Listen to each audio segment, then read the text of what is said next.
es una presentación de la Universidad Tecnológica, UTEC. Contrata el mejor seguro de vehículos, Plan Global del Banco de Seguros del Estado. PharmaShop. Aprovecha todos los días un 10% de descuento con Pharmacar Santander.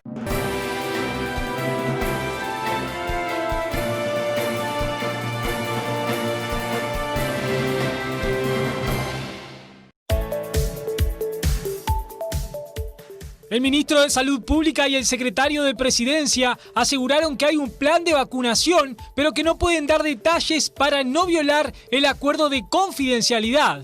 Por su parte, desde el Frente Amplio se calificó de insuficientes las explicaciones que brindaron sobre la vacuna contra el COVID-19 y la estrategia que presenta el gobierno. Harán test LAMP en pacientes de internación y en puestos de frontera. Estos test rápidos de coronavirus, desarrollados por el Instituto Pasteur, permiten saber si una persona tiene el virus en 45 minutos. Autoridades advierten del peligro de visitar la cantera Nueva Carrara en Maldonado. El lago, que se formó en un área ya no explotada de la cantera, es motivo de visita de turistas y curiosos que se bañan en una zona muy peligrosa. El Reino Unido entró en una cuarentena más estricta ante el avance del coronavirus. El primer ministro británico anunció que las personas deberán permanecer en sus casas y solo podrán salir para hacer compras importantes o recibir tratamiento médico. Los clubes de primera división retomaron los entrenamientos en esta jornada. En el caso de los aurinegros, el flamante DT Mauricio Larriera dio sus primeras directivas en Peñarol.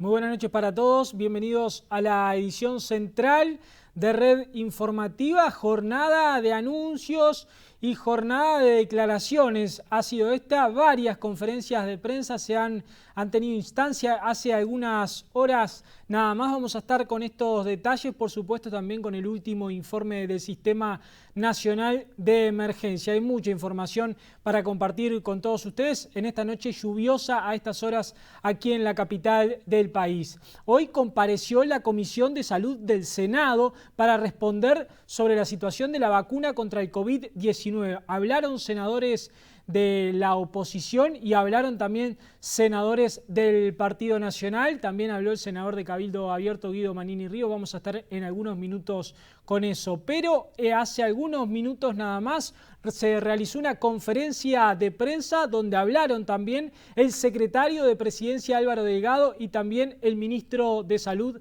Daniel Salinas. En el caso de Álvaro Delgado, dijo que el gobierno evalúa unas 13 vacunas posibles para el Uruguay. Cuando se conformó este grupo, en agosto, Uruguay tenía 11 casos diarios, 130 infectados activos y 43 fallecidos. Obviamente no es la misma situación que hoy. Pero en ese momento, desde agosto, se actuó en prospectiva y se hicieron una serie de medidas. La primera de ellas fue la recomendación de este grupo en hacer un acuerdo con el COVAX. Hoy tuvimos un contacto del subdirector de la OPS sobre el mecanismo COVAX, que están instrumentando una compra de una cantidad enorme de vacunas en la distribución de un pool de compras donde varios estados suscribimos un acuerdo y anticipamos dinero. Y después en el análisis y en el asesoramiento sobre las diferentes plataformas en función de la información que se va recibiendo. Hoy en la comisión, cuando hablamos de este tema, pedimos levantar la versión taquigráfica, porque yo creo que Uruguay se ha caracterizado por ser muy serio. No estoy hablando del gobierno, estoy hablando del Uruguay muy serio en el manejo de la pandemia, en general. Y queremos ser muy serios en el manejo también de la vacuna, que no es la solución, es gran parte del proceso de la solución, porque esto vino para quedarse. Y en ese sentido, este grupo trabaja en la información que le estamos dando en función de dos líneas paralelas de trabajo. Por un lado, una línea que tiene que ver con lo sanitario, epidemiológico e inmunológico, o sea, las informaciones de fase 3 de cada una de las vacunas, las características las mismas. Ellos asesoran sobre si esa vacuna es apta o no para determinado perfil poblacional, perfil de riesgo que está establecido en el plan de vacunación, que va a hacer referencia al ministro posteriormente, que ya está establecido, o sea, ya tenemos para cuando esto se dé la semana 1 y tenemos también los planes logísticos asociados a un plan de vacunación, sino que además formalmente hay un comité que aprueba las vacunas, todas en el Ministerio de Salud Pública. Y acá entramos en un terreno clave, que es la confianza, Uruguay, a lo largo de su historia, tiene una historia muy rica de vacunación y de confianza en la población en los sistemas de vacunación. Bueno, la vacuna del coronavirus no va a ser la excepción. Y este gobierno va a priorizar, por encima de todas las cosas, en cuidar a la gente, en ser responsable, en ser serio, en la elección de las diferentes plataformas o tipos de vacuna. Y acá no estamos hablando ni de la barata ni la rápida, estamos hablando de la segura. Y para eso la decisión no es del gobierno, es de un grupo científico que decide sobre determinadas plataformas para determinado nivel de población. Por eso decía, hay una decisión que es científica, que va por esa vía de comisión de vacunas, que hoy nos presentó este informe a través de la representante del GACH en dicha comisión, y hay otro carril que tiene que ver con lo que estamos viendo, que es una demanda importantísima en el mundo por vacunas, una demanda infinita para una producción que es limitada. Además, aquellos que se habían comprometido a producir determinada cantidad de dosis no pueden llegar a producir las dosis comprometidas por diferentes circunstancias. Y esa demanda que hay en el mundo hizo que el Uruguay ponga todo su peso institucional, encabezado por el presidente de la República, quien habla, el ministro de Salud, para poder tener los acuerdos con los diferentes laboratorios para, paralelamente al COVAX, poder tener la adquisición de vacunas. ¿Cuál es? La más segura. ¿Cuándo? Bueno, es parte de lo que hoy vinimos a decir. Nosotros tenemos acuerdos de confidencialidad con varios laboratorios. Tenemos acuerdos de confidencialidad que implican no solo el poder brindar la información de la fase 3, que la mayoría no es pública, a este grupo científico para evaluarla, porque si no la liberan, pero además implica no poder confirmar públicamente detalles del intercambio del acuerdo. Y obviamente nosotros no vamos a hipotecar ningún tipo de tratativa y acuerdo que estamos teniendo y que está al punto de culminarse con varios tipos de plataformas de vacuna por dar una noticia anticipadamente y poner en riesgo la confidencialidad y el prestigio y la seriedad que el país ha ganado con este tema. Así que ese otro camino paralelo, que es el peso institucional para poder acceder a la mejor vacuna lo antes posible, o las mejores vacunas lo antes posible, yo le puedo decir que estamos a punto de lograr el objetivo buscado, que el país eligió ir por el camino más seguro, que obviamente implica más esfuerzo, pero no da mucha más garantía y le va a dar mucha más tranquilidad a la gente, porque como esta vacunación va a ser gratuita y voluntaria, que la gente tenga confianza en la vacunación es clave. Y para que dé confianza, la gente tenga confianza en vacunarse a ella, a sus abuelos, a sus padres o a sus hijos, si correspondiera. Bueno, es clave que tenga el respaldo científico que la vacuna es segura. Y a esa estrategia es la que se jugó el gobierno y la que está implementando, y estamos a punto de finalizarlas con estos procedimientos de confidencialidad, de intercambios legales para el cierre de contrato de adquisición de la misma. Bueno, y ahí teníamos al secretario de Presidencia hablando de una vacuna segura. Recordemos que en estos últimos días se ha hecho público algunos países que ya han comenzado a vacunar, algunas situaciones que se han generado con algunos ciudadanos que han recibido la primera dosis de la vacuna contra el COVID-19. Y quien habló también fue el ministro de Salud Pública, Daniel Salinas, quien dijo que se trata de un proceso complejo que debe ofrecer certezas. Ha sido una jornada muy extensa, exhaustiva, y no tengo mucho más para decir o para agregar a lo que también ha expresado el doctor Delgado, que esto se trata de un proceso de decisión complejo, de alta complejidad, que tiene que ofrecer certezas, que tiene que estar basado en criterios científicos, exclusivamente en criterios científicos de factibilidad, es decir, de poder realizarse, y priorizando antes que nada la seguridad y la eficacia de la vacuna. En tanto, la accesibilidad es todo lo que tiene que ver con lo es la logística de aprovisionamiento y las garantías que ofrece el Estado uruguayo para vacunar a toda su población objetivo sin costo para la vacunación.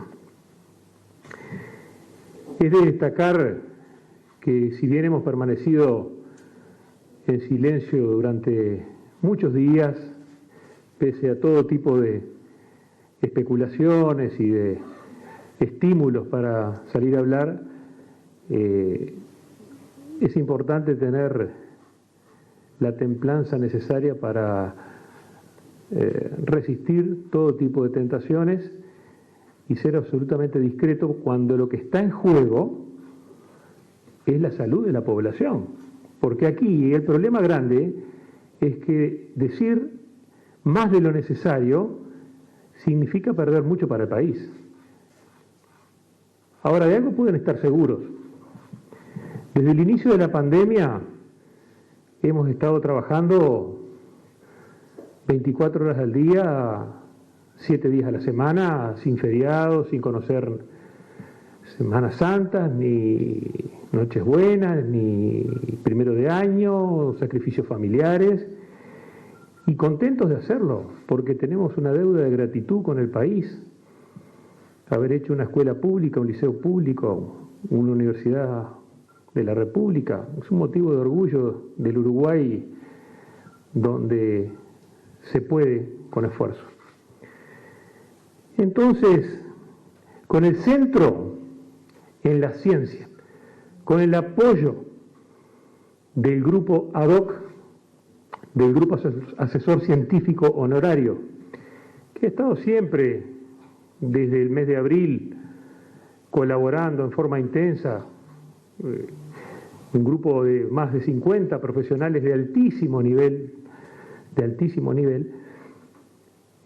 a veces resulta un poco extraño escuchar sugerencias como que no existe un plan nacional de vacunación. Es absurdo, sencillamente es absurdo, y fíjense que Uruguay tiene una tradición muy grande de inmunización y de vacunas que hay que respetar, una trayectoria, una comisión honoraria de lucha antituberculosa que se funda en el año 1946, un plan de vacunas obligatorias a partir del año 1982, y a partir del año 87 a la Comisión Honoraria de Lucha Antituberculosa se le encomienda el Plan Nacional de Vacunas. Entonces, hoy sí estamos en condiciones de salir a decirles, tenemos un plan totalmente armado, estamos en la 4ª versión del plan escrito, lo integra la flor y nata, porque en definitiva es toda la división de epidemiología del Ministerio de Salud Pública, gente altamente especializada, la división de evaluación sanitaria y la Facultad de Medicina, el Departamento de Desarrollo Biotecnológico, la sección Virología de la Facultad de Ciencias, la Cátedra de Inmunología y el Departamento de Biociencias de la Facultad de Química, y por el GACH 11 científicos más. El total de personas trabajando en esto, desde agosto, es de 23 personas. Y yo digo, hay que tener respeto, ¿no? Hay que tener respeto por esta gente que está trabajando desinteresadamente por el país y en forma honoraria, y otros formando el cerno del conocimiento de este Ministerio de Salud Pública, que es el ministerio de la gente, que es el ministerio de hace 40, 50 años de construcción colectiva. No es de ahora, no es de este año el Ministerio de Salud Pública. Por eso yo digo, acá hay personas que tienen trayectorias de 35, 40 años, tenemos que respetar eso, son gente altamente calificada, confiamos en nuestros científicos, priorizamos la seguridad y la eficacia, tenemos el plan de vacunación, tenemos los planes alternativos generados para temas logísticos por la Comisión Honoraria de Lucha Antituberculosa, y estamos confiados en que vamos a llegar a buen puerto. Y si no podemos decir más en este momento, es como lo ha expresado perfectamente el doctor Álvaro Delgado, en que tenemos limitaciones de orden legal, pero sin lugar a dudas el Uruguay tomó desde el 14 de agosto, desde el 2 de octubre, con distintos jalones, y especialmente del 30 de noviembre en adelante, cuando hubo un incremento en la cantidad de casos, el aumento en las negociaciones bilaterales, de acuerdos bilaterales, porque no son de acceso a información confidencial, no, ahí no se habla de costo, no se habla de nada, se habla de información científica, porque la limitación que tenía este grupo, hasta el momento, es que habían pocos estudios de fase 3 publicados. Y la verdad sea dicha, la primera vacuna contra el coronavirus fue aprobada en el Reino Unido el 2 de diciembre.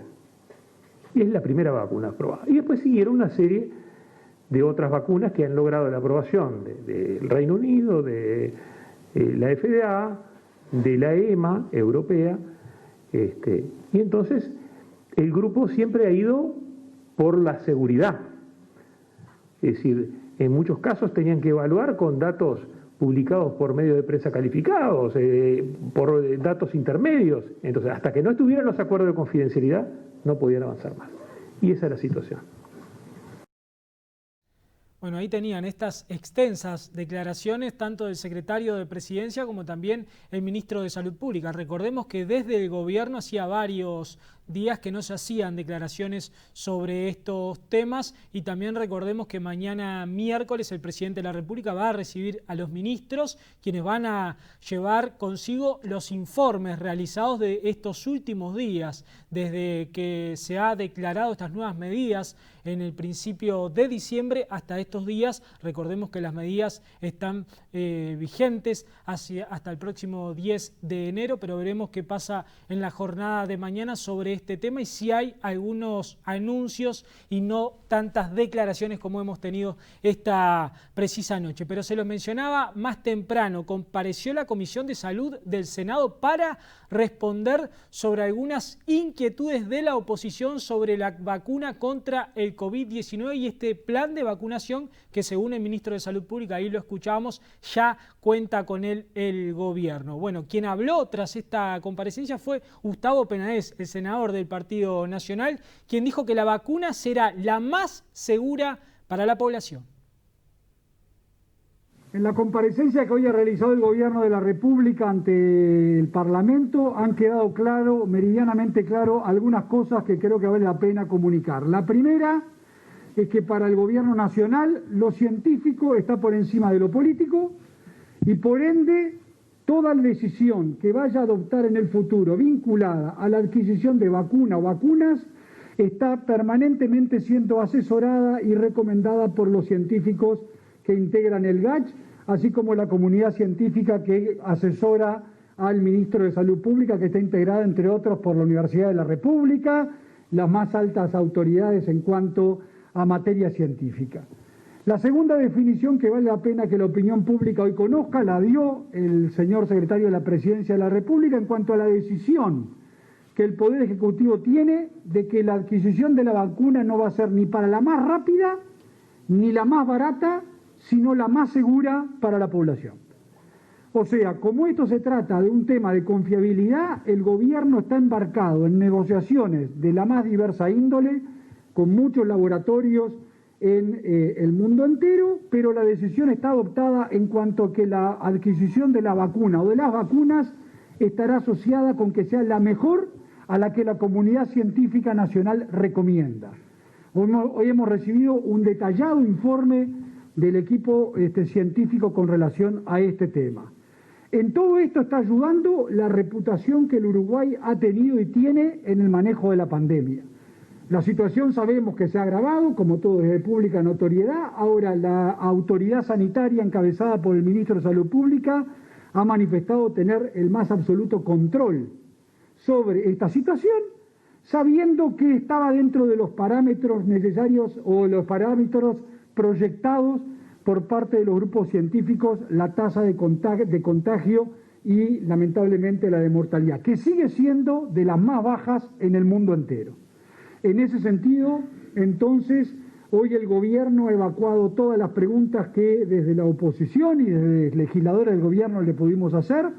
Se ha reconocido esta actitud por parte de la oposición, cosa que valoramos. El diálogo está abierto y es permanente. Tenemos visiones distintas de la realidad. Nosotros, desde un principio, desde el 13 de marzo, la actitud que ha asumido permanentemente el gobierno de coalición ha sido la misma, ha sido una línea que está proyectada, planificada, estipulada en definiciones que han surgido de los grupos científicos nacionales. Quienes han variado de posición, recomendando o no recomendando menor movilidad, mayor movilidad y hasta algunos actores la reclusión en algún momento, no hemos sido nosotros.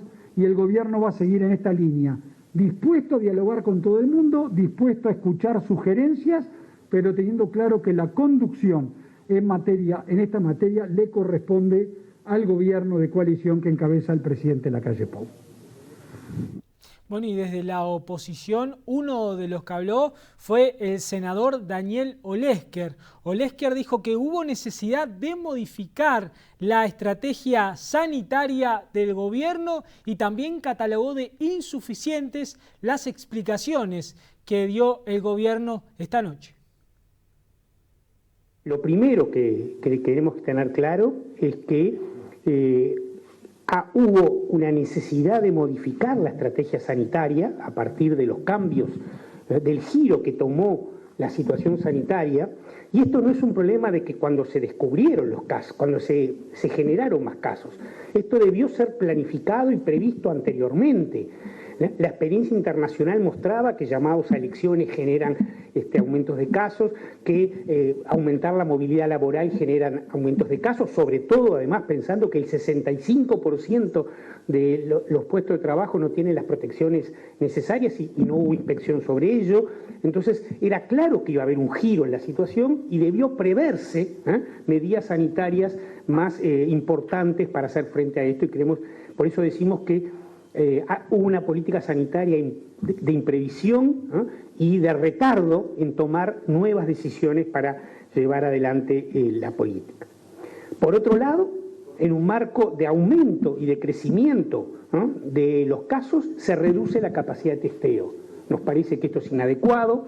Las explicaciones no fueron convincentes, se dijo que era porque había llegado mucha gente del exterior, se dijo que era porque había un problema, digamos, tecnológico. Lo cierto es que se redujeron los testeos. Y el ministro asumió en la reunión de que el estancamiento de casos nos ingresaba a una meseta. Nos parece que esto no es correcto, porque la tasa de positividad sigue aumentando y por lo tanto no es correcto hablar que en una baja de testeos, si los casos positivos se mantienen constantes, estamos en una meseta. La evolución COVID es un mix de testeos, de porcentaje de casos positivos y de casos cada 100.000 habitantes, y hay que mirar las dos cosas y no una sola. Por lo tanto, está claro que después del 10 de enero hay que disminuir la movilidad. Preguntamos sobre una evaluación de las medidas tomadas el 18 de diciembre, no está clara si eso tuvo ningún efecto. Mañana habrá una reunión en la que se van a evaluar nuevas medidas, así que no tuvimos tampoco respuesta porque se van a realizar mañana sobre nuevas medidas. Y nosotros quedamos con la sensación en la reunión de que hay una visión sanitaria que no refleja la realidad que está pasando el país en materia de COVID. Y seguramente la toma de nuevas medidas en materia sanitaria y la toma de nuevas medidas en materia de reducción de la movilidad supone incremento importante de recursos para las personas que van a tener dificultades a partir, digamos, de estos cambios, y hemos notado desde el 13 de marzo hasta hoy una no disposición a gastar dinero para hacer frente a la pandemia. Ayer cerró, como todos los 31, bueno, hace unos días, ¿no? Ayer, los datos de noviembre, así que ya podemos tener lo que se gastó en toda la pandemia durante el año 21, porque la estimación de diciembre también la tenemos, y estamos hablando de un orden de 500 millones de dólares, un punto del Producto Bruto Interno. Eso es lo que se decidió gastar para hacer frente desde el punto de vista económico y social a la pandemia, y esa es la decisión principal que está restringiendo y limitando la posibilidad de tomar medidas en una dirección de mayor aislamiento sanitario. Ahí estaba la palabra desde la oposición sobre la situación sanitaria del país. Una jornada, como les decía, una tarde-noche con muchas y extensas declaraciones sobre la situación del país por parte del gobierno, por parte también de la coalición, y también ahí teníamos las declaraciones de la oposición. Esperemos que reine lo sanitario y no lo político de nuestro país. Pero vamos a continuar hablando del COVID-19 porque está el último informe del Sistema Nacional de Emergencia con los datos actualizados al día de hoy de la situación del COVID-19. En estas últimas 24 horas, vean ustedes, se han registrado un total, ahí lo ven en pantalla, de 608 casos nuevos de COVID, 683, perdón, casos nuevos de COVID-19 sobre un total de 7.887 análisis realizados. Presten atención a ustedes, desde estos 683 casos nuevos, 419 corresponden al departamento de Montevideo, aquí en la capital del país. Hay 86 que son de Canelones, 66 son de Rivera, hay 20 de San José, hay también 18 del departamento de Salto, 15 de Tacuarembó, 15 de Maldonado, hay 14 de Rocha, 6 de Cerro Largo, 6 del departamento de Artigas, hay 6 de Paysandú. Ahora sí tenemos la última placa actualizada en pantalla, tenemos 3 de Durazno, 3 de La Valleja, 2 del departamento de 33, hay 1 de Colonia, 1 de Flores, también hay 1 de Floridas y 1 del departamento de Soriano. Son 18 departamentos los que han presentado casos nuevos de COVID-19 en esta jornada, pero como ven ustedes, todo el mapa del territorio nacional presenta casos de COVID-19, los 19 departamentos. También lamentablemente se han confirmado 6 nuevos fallecimientos por COVID-19 en esta jornada. Se trata de pacientes de Montevideo, de aquí de la capital del país, de 89, 85, 82, 81, 56 y 50 años, y hasta el momento son 217 las defunciones por el virus mortal en nuestro país, como ven allí en pantalla, y como les decía, los 19 departamentos de nuestro país presentan casos activos de COVID-19 en estas últimas horas. Aquí se une el último informe del Sistema Nacional de Emergencia. Pero atención porque hay novedades sobre los test de diagnóstico. El Leonardo Cipriani, el presidente de ACE, dijo que usarán la técnica LAMP en camioneros y en pacientes que deban ser internados. Se trata de la técnica LAMP, desarrollada por el Instituto Pasteur, que permite saber si una persona tiene COVID-19 en 45 minutos. Estos test serán entregados en hospitales del tercer nivel de atención y a los puestos de frontera seca, ubicadas en las ciudades de Chuy, Artigas, Río Branco y Rivera. ¿Y eso para qué nos va a servir? Primero, para el extranjero que a veces viene, que estos que piden refugio o algo van a poder ingresar, o un camionero que puede ingresar, es una técnica rápida para poderlo hacer. Y lo otro, cuando un paciente ingresa al hospital, de estos de tercer nivel, se hace la técnica para ver si es COVID positivo, porque nos está pasando que están ingresando pacientes que no tienen sintomatología respiratoria y terminan siendo positivos para COVID, y eso expone al personal que lo atiende. La situación del país en materia de contagios amerita para ACE que el sistema esté en un nivel de alerta, por lo que el personal que trabaja a las puertas de emergencia de los hospitales tendrá que usar el equipo de protección personal que hasta ahora se usaba para atender a los pacientes en el área respiratoria. Ahora lo usa todo el equipo porque hay un grupo de asintomáticos que son posibles fuentes de contagio cuando no se toman las verdaderas medidas. Ahora hay que tener un estado de alerta en la salud de este nivel. Bueno, y lo informáramos en las últimas ediciones informativas, precisamente en la edición dominical también lo teníamos aquí en la red. Se han registrado en estos últimos días varias aglomeraciones y varios incidentes con algunas detenciones en los balnearios de Canelones por las altas temperaturas y, claro, por gran presencia de público en las playas. Bueno, tras esto las autoridades han decidido extender los controles policiales ahí en los balnearios canarios. La policía extendió los patrullajes en forma diaria hasta las 8 de la mañana en toda la franja costera, desde Colonia hasta Rocha. Según informó el observador, el ministro del Interior, Jorge Larrañaga, pidió a los jefes de policía que continuaran con los operativos tal como se realizaron en Navidad y fin de año. El jefe de Canelones, Víctor Tresa, dijo a Canal 4 que la medida se da a raíz de algunas de las aglomeraciones que se detectaron a las 6 de la mañana, como la sucedida en Salinas en la madrugada del primer día del año, donde hubo botellazos y pedreas a los efectivos y que culminó con 6 personas formalizadas. El jerarca indicó que se continúa exhortando en primera instancia y luego se procede a la detención si existe desacato. Tresa agregó que esta semana se sumaron más efectivos, cadetes de la Escuela Nacional y oficiales a los patrullajes, fundamentalmente en la zona del balneario Atlántida.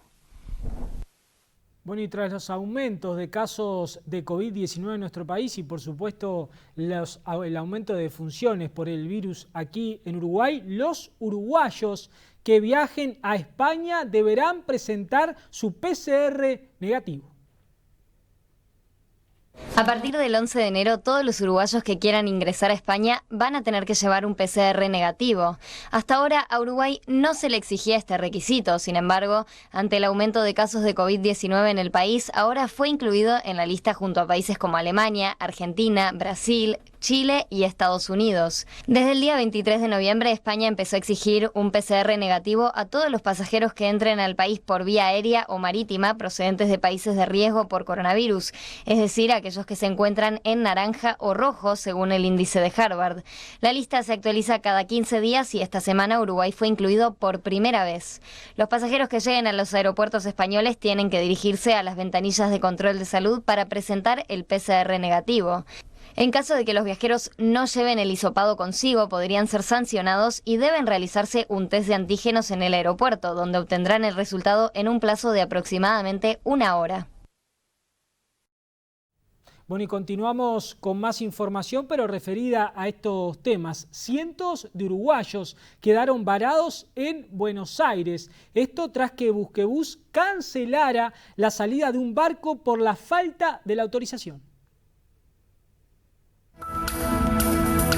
Creí que había hecho todos los deberes porque saqué mi pasaje el 1 de diciembre cuando el presidente dijo el 16 de diciembre acerca de las medidas. Me quedé tranquila porque dijo que se iban a respetar los pasajes que ya habían sido emitidos. Sin embargo, cuando llegó al puerto de Buenos Aires, se encontró que su barco no partiría rumbo a Montevideo, debido a que el gobierno uruguayo no había autorizado ese viaje, ni tampoco el previsto para el 7 de enero. Yo y los cientos de personas que estábamos ahí, muchos con autos cargados, otra gente que tenía que volver a su trabajo, por ejemplo. Fue una situación muy estresante y además la angustia de no saber si íbamos a viajar el día 11. A mí me dieron un pasaje para el 11 ahora en Buquebus, pero me dijeron, señora, cruce los dedos. Según informaron a Telemundo desde Buquebus, el Ministerio de Transporte y Obras Públicas de Uruguay autoriza mes a mes las líneas que llegan a territorio nacional. Como lo habitual es que se otorguen esas autorizaciones, la firma vende los viajes, incluso antes de que el Ministerio de Transporte y Obras Públicas le dé el visto bueno. Sin embargo, el 16 de diciembre el presidente Luis Lacalle Pou anunció el cierre de fronteras, exceptuando el transporte de carga y a los uruguayos o extranjeros residentes que hayan comprado pasaje hasta esa fecha. En ese contexto, el gobierno avisó a Buquebus que pondría en suspenso todas las autorizaciones de líneas solicitadas hasta el 10 de enero, por lo que se vieron obligados a suspender la salida de 2 viajes ya vendidos, los del 4 y 7 de enero. Desde la firma esperan embarcar a los uruguayos varados el 11 de enero, pero eso dependerá de la voluntad del gobierno para volver a abrir las fronteras, algo que todavía está a estudio del Poder Ejecutivo. Bueno, vamos a cambiar de tema y seguramente muchos de los que están ahí del otro lado en estas últimas horas en las diferentes redes sociales han podido ver fotos, imágenes de unas aguas turquesas en nuestro país, precisamente en el departamento de Maldonado, unas canteras que están siendo visitadas por mucho, pero por mucho público. Estamos hablando de las canteras Nueva Carrara, son estas canteras que son furor allí en el departamento de Maldonado, pero que las autoridades están advirtiendo de lo peligroso que puede ser visitar allí la zona y por supuesto ni que hablar bañarse en esas aguas. Habló en las últimas horas el alcalde de Pan de Azúcar, Alejandro Echevarría, y contó cómo inició él, tras un video, fomentó este lugar sin tener en cuenta lo que podía suceder. Queremos lugares turísticos, queremos promover el turismo en la zona oeste, en Pan de Azúcar, en el municipio de Pan de Azúcar. Vengan conmigo, miren qué lugar hermoso y a cuántas personas de Pan de Azúcar nos ha faltado conocer esta hermosura. Les presento parte de lo que tenemos para ofrecer como municipio en Pan de Azúcar. Miren qué hermosura. Esto es Nueva Carrara. ¿Esto surge a partir de un video que usted hace, puede ser? Sí, eso fue un tema de un video en campaña electoral mostrando los lugares lindos que tenemos para mostrar en la zona de Pan de Azúcar, pero indudablemente que desbordó. Estamos contentos por un lado y muy preocupados por otro, porque es una zona que no está preparada para la cantidad de flujo de gente que hay hoy. Si Dios quiere, en un convenio entre la empresa privada dueña de la cantera y la intendencia, se va a hacer de aquí más o menos a la próxima temporada un lindo mirador, con no solamente la parte de mirador, sino parte de un poco de historia y cultura, pero eso va a ser de aquí a un año, digamos, todavía no. Cuestión de que le pedimos a la gente que tenga cautela. Lo malo es que la gente que ha venido, mucha gente, no toda, no han respetado los carteles, de prohibido pasar voladuras, porque es una cantera que está funcionando, saca la piedra con explosivos, entonces es delicado. Estamos todos preocupados porque sin duda que ha desbordado todo esto. Policía viene a diario, saca a la gente, algunos se lo llevan, lo demoran, pero la idea es no pasar por malos momentos, sino que ser conscientes. Fundamentalmente quienes no respetan la propiedad privada, que pasan, y justamente está prohibido pasar por un tema de seguridad, un tema de acantilados, un tema de agua, profundidad, la gente se está bañando en un lugar que tiene más de 15 metros de profundidad, no hay guardavidas porque no está apto para bañarse, no está permitido el baño. Bueno, y hay quienes han afirmado en las últimas horas que esa cantera no está siendo explotada, pero sí hay un peligro, y allí mencionaba el alcalde de Pan de Azúcar, porque hay una zona allí que sí se está explotando y precisamente se usan explosivos para realizar allí los trabajos, por eso de ahí el peligro. Y ni que hablar de bañarse allí en las aguas, porque es un agua que está estancada, ya han hablado especialistas durante esta jornada, es agua que está estancada allí y que el color, hay algunos que aseguran que se trata de las rocas que allí hay en esa cantera y hay otros que hablan de los materiales explosivos que se han utilizado allí en esa zona a lo largo de los años y que genera que el agua tenga ese tono turquesa. Habló también de este tema el director de turismo de Maldonado, Martín Laventure, y dijo que exhortan a la gente a no concurrir a ese lugar. Lo que se acordó con el municipio y también con los propietarios del lugar es exhortar a la gente que no vaya o que vaya en condiciones, teniendo en cuenta que no hay condiciones mínimas de seguridad, que no es un lugar para baños, que no es un lugar que se puede recorrer de cualquier manera.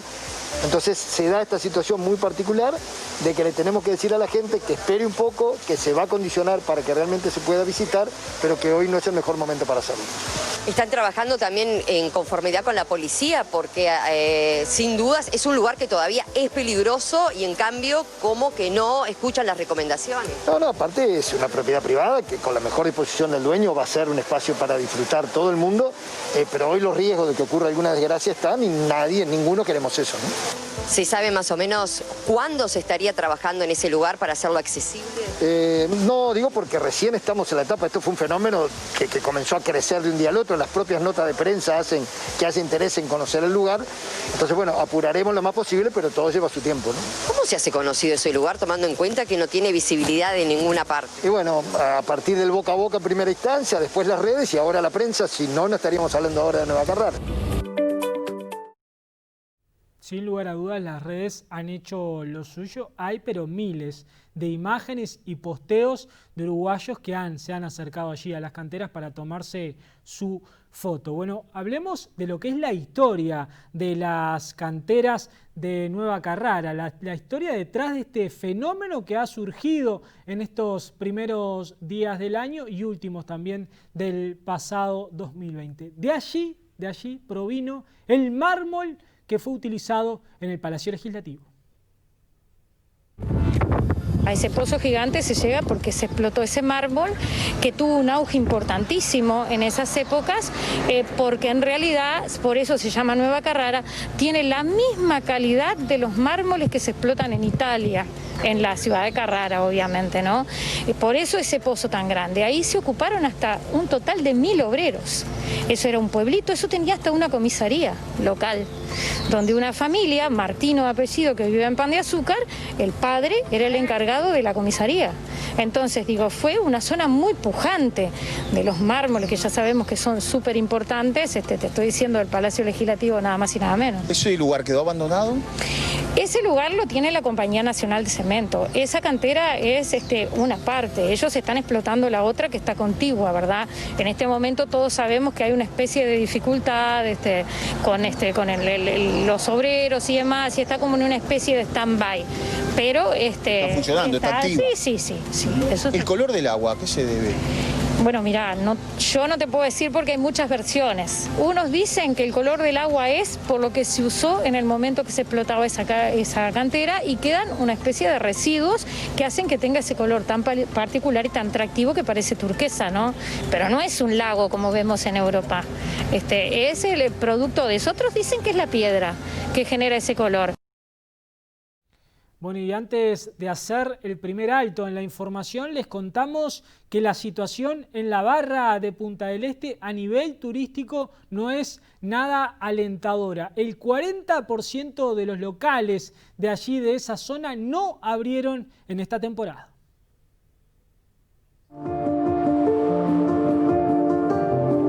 Bueno, la verdad que, como lo podrán ver, muy poco movimiento.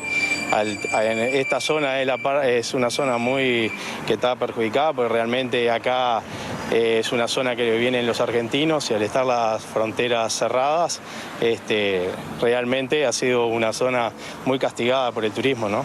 Los argentinos que hay son los que se vinieron en época de pandemia, digo que están todo el año acá. Realmente esto ya se esperaba que iba a estar así, de esta forma, ¿no? Otra cosa que preocupa es que decenas de comercios de los más diversos rubros están cerrados. No abrieron esta temporada aproximadamente un 40%. Exactamente, ya al verse que no iba a haber turismo, poco turismo interno, digo, la gente no se arriesgaban porque abrir un comercio tiene un gasto fijo bastante importante en la zona y bueno, realmente los comerciantes no se la jugaron para abrir y bueno, así se ven que hay varios comercios que están cerrados. Bueno, 44 minutos pasan de las 22 horas y es momento de hacer nuestro primer alto en la información. Queda por delante el capítulo deportivo, hay novedades a nivel internacional, por supuesto también novedades a nivel local. ¿Qué pasa con los Reyes Magos y la mojadura que se estarán llevando por estas horas? Todo esto en minutos aquí en Radio Informativa. Ya volvemos.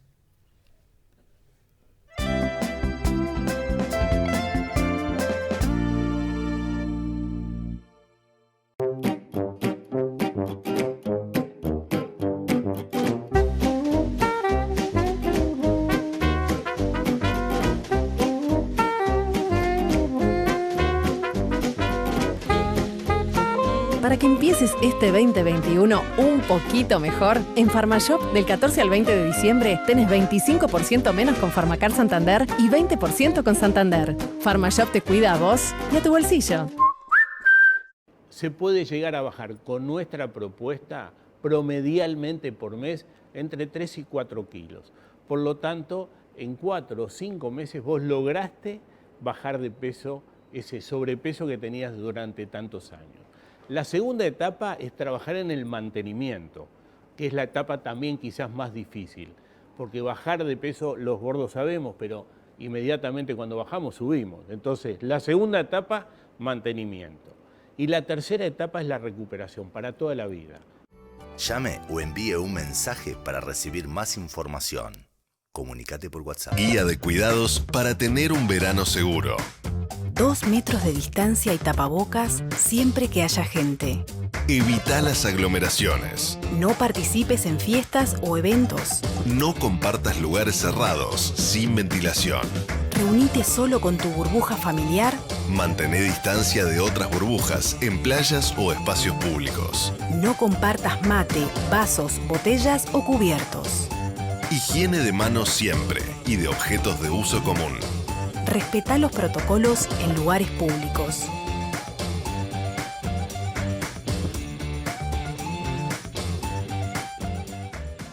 Sanmax presenta sus termómetros autónomos, independientes, para lectura de temperatura corporal, ideal para comercios, oficinas o colegios, y lo más importante, a un precio muy accesible. Visita Sanmax en www.sanmaxled.com o llama al 098 05 80 80 para que te asesoren. Sanmax, tu elección.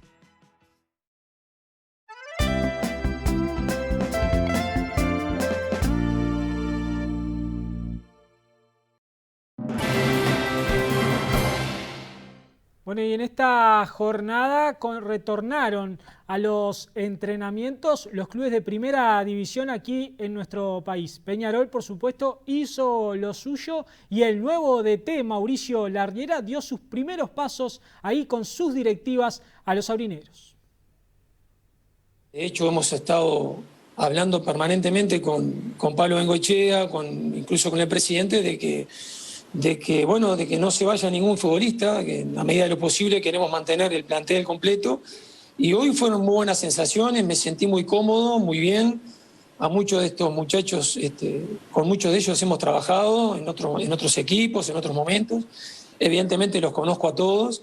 Algún chico más joven que los conocí hoy, pero muy buenas sensaciones, José Carlos, muy buenas sensaciones.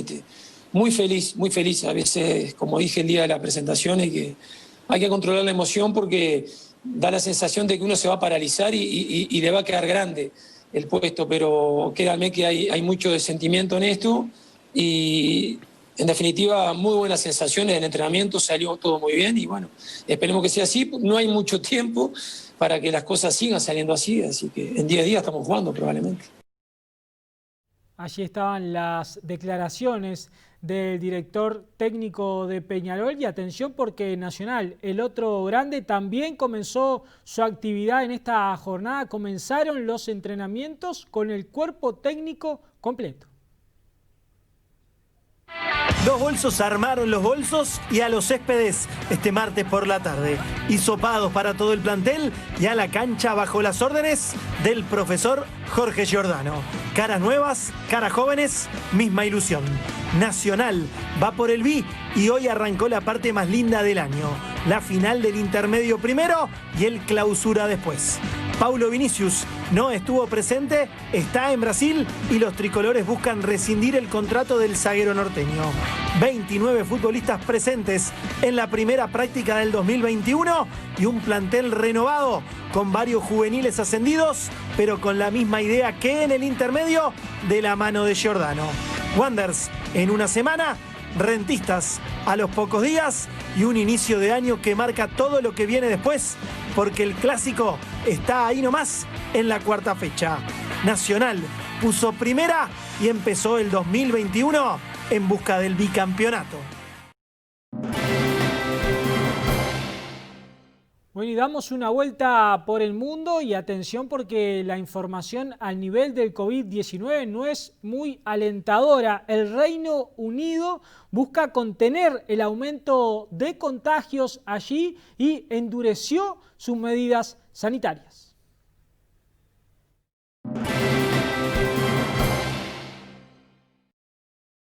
Eso significa que el gobierno nuevamente está instruyendo quedarse en casa. Pueden salir solo por razones limitadas dentro de la ley como compras esenciales. Trabajar si absolutamente no pueden hacerlo desde casa. Hacer ejercicio, buscar asistencia médica como riesgo por COVID-19 o escapar de abuso doméstico. En Escocia, el gobierno semiautónomo también impuso el confinamiento total desde el martes. Irlanda del Norte y Gales ya habían instaurado importantes restricciones antes de Navidad. Al mismo tiempo, la campaña de inmunización va a toda velocidad en el Reino Unido. Bueno, y vean ustedes, Alemania por su parte prolongó el confinamiento parcial hasta el próximo 31 de enero. Aunque no se plantea un confinamiento estricto como impusieron varios países europeos, sí que se van a limitar los desplazamientos en un radio de 15 kilómetros del domicilio en las zonas donde la incidencia supere los 200 nuevos contagios por cada 100.000 habitantes.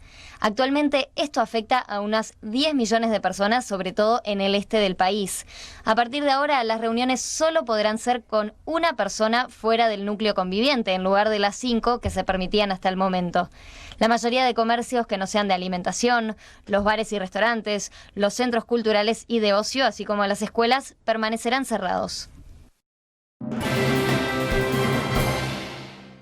Bueno, y regresamos a temas locales. El SUSIBE anunció que la suba de la patente para este 2021 será de un 6%. El valor final va en función de la actualización del valor del vehículo en el mercado y el ajuste corresponde a la variación del dólar, según información del país. Además, la resolución dice que ningún vehículo posterior al modelo 1992 tributará menos que el valor vigente. Respecto a las motos, tributarán lo mismo que en 2020, incrementado en función de la variación anual del IPC a septiembre de 2020. Para las motos 0 kilómetro también se mantiene el mismo criterio. La primera cuota vence el 20 de enero de 2021. Si la persona paga toda la patente en un solo pago antes de esta fecha, la bonificación será del 20%. En Uruguay hay 1.100.000 vehículos, 72.500 camiones, 1.200.000 motos y 80.000 maquinarias viales que deben pagar el impuesto. Bueno, repasemos ahora cómo cerraron las principales monedas en esta jornada. Dólar a la compra 41,10, 43,50 a la venta. Euro 49,32, 55,02. Real 7,13, 9,13. Peso argentino 0,06, 0,56 a la compra y a la venta respectivamente. La unidad indexada 4,786. La unidad reajustable 1.291,77. Bueno, y vamos a hacer el último alto en la información aquí en Red Informativa, pero les prometo en algunos minutos nada más, algunas imágenes de lo que fue la Vía Blanca, acá la tradicional feria en la capital del país, feria que han recorrido los Reyes esta noche y que esperemos que por estas horas no se estén mojando. También tenemos una linda y conmovedora historia para compartir con todos ustedes antes del cierre. Ya volvemos.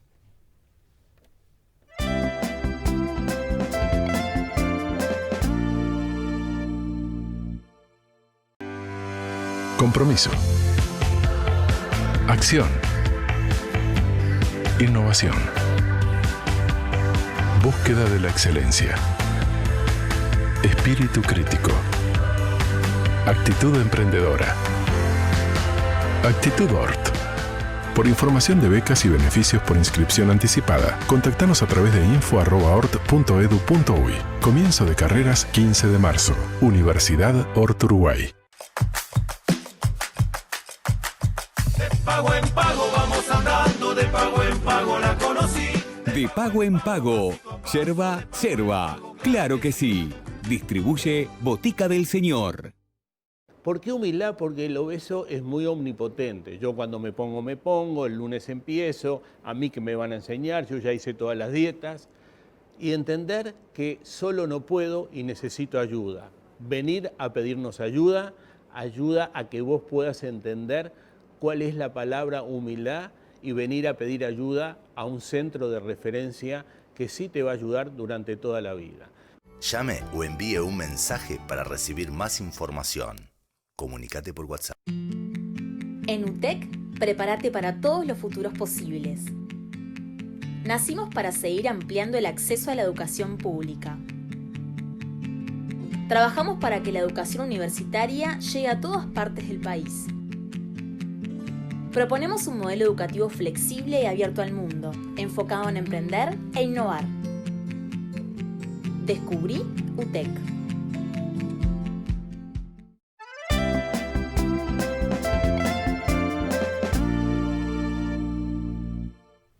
Bueno, y esta jornada, Noche de Reyes, y aquí en la capital del país, como en diferentes puntos del territorio nacional, hubo un intenso movimiento comercial, si se quiere, no por supuesto el esperado y no por supuesto al que estamos acostumbrados en otros años. Pero vean lo que era esta tarde-noche allí, la Vía Blanca, esta feria tradicional aquí en la capital del país. Esto ocurría hace apenas algunas horas nada más. Esta noche se puede ver, por supuesto, mucha presencia de personas allí en lo que es la Vía Blanca, según algunas autoridades que han hablado en esta noche.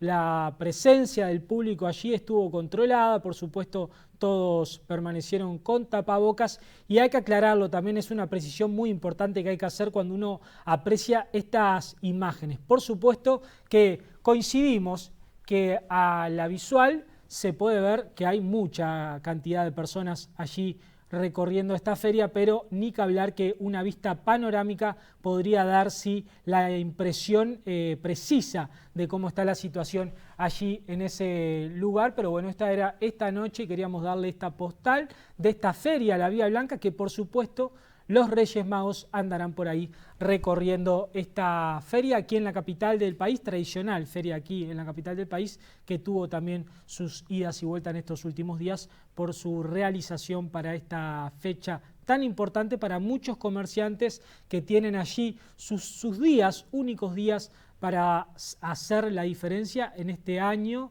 que hemos dejado y este año que ha comenzado, que por supuesto la pandemia sigue y la situación es bastante compleja, así que esperemos y deseamos que hayan tenido una buena jornada comercial todos ellos y que por supuesto los Reyes Magos puedan haber obtenido el pedido de esos miles y miles de niños uruguayos. Y atención, porque vamos a hablar de una niña en el final, una niña que ha cumplido 15 años. Estamos hablando de Blanca Filippini. Blanca Filippini es una niña que ahora es una adolescente que perdió sus piernas y un brazo cuando tenía 3 años tras ser imputada por una mala praxis. Bueno, Blanca cumplió 15 años y lo festejó con su vestido blanco y con una linda noche muy conmovedora que vemos a continuación.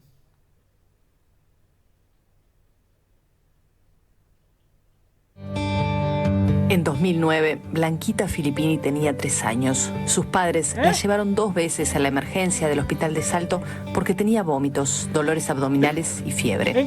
Las 2 veces los mandaron de vuelta a su casa. La tercera vez que fue, le detectaron una peritonitis que ya había derivado en una infección generalizada que ponía en riesgo su vida. Para salvarla, le amputaron las 2 piernas a la altura de la rodilla, un brazo y los dedos de una mano. Desde entonces se ha sometido a 25 cirugías y aún le restan 2 más.